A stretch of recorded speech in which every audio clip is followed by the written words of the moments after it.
I am just honored to be here today and to stand with so many incredible people who are actively ensuring that young women like me get to start families and actually start families and live healthily and holistically while not only providing for their families but also receiving mental health resources, as we heard, that are extremely vital and important.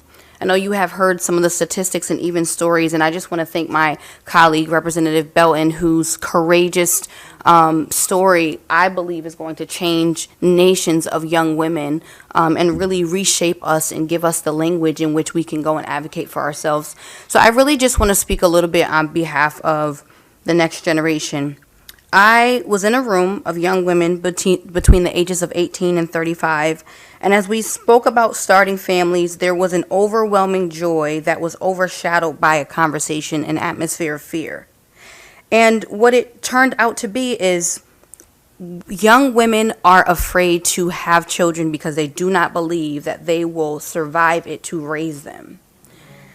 It was not that they didn't feel adequate enough to be mothers. It was not that they didn't even have resources. It was that they would not make it out alive.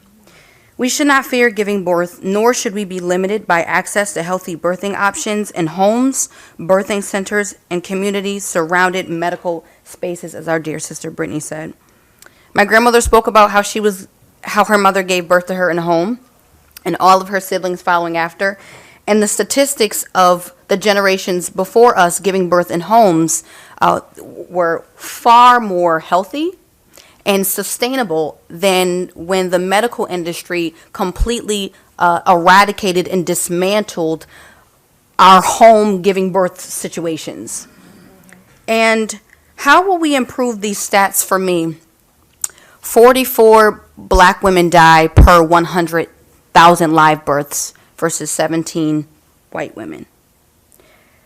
And the women my age who are giving birth, last year 1 million millennial women were becoming moms every year. This is an increasing statistic daily. It's our time to create better birthing outcomes for young women like me. We should not have to fear the situations or even medical industries, but be believed. And I think one of the most powerful things that I often think about is like a Serena Williams or a Tori Bowie or a Allison Felix.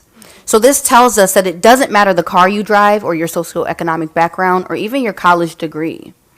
It doesn't even matter how genetically built you are or what you were predisposed to, as these examples of the women I gave are five-star athletes. What this tells us is that we have to dismantle a medical industry that has always been foundationalized off of the trauma, bodies, and disruption of our families. And engaging in these discussions, not only are we providing educational resources, but it's also making sure, and this is legislation that we have to create, that these medical industries and spaces also know how to speak to us, how to engage, how to listen to us. I left my doctor and I found a black woman, because I knew that I would be believed, even with something as simple as a cold. And so I'm just so grateful to be here as an advocate, and not only an advocate, but as a black woman who can speak from my personal experience and the experience of young women who really want to be mothers, but they're afraid they will not survive childbirth. How can we change this for my generation? How can we shift this narrative for women who are coming, who are even younger than me? What does that really look like? How are we preparing and establishing holistic homes for women like me? I stand on behalf of all of those young women who are not here today, want families, but are afraid to start them. Thank you.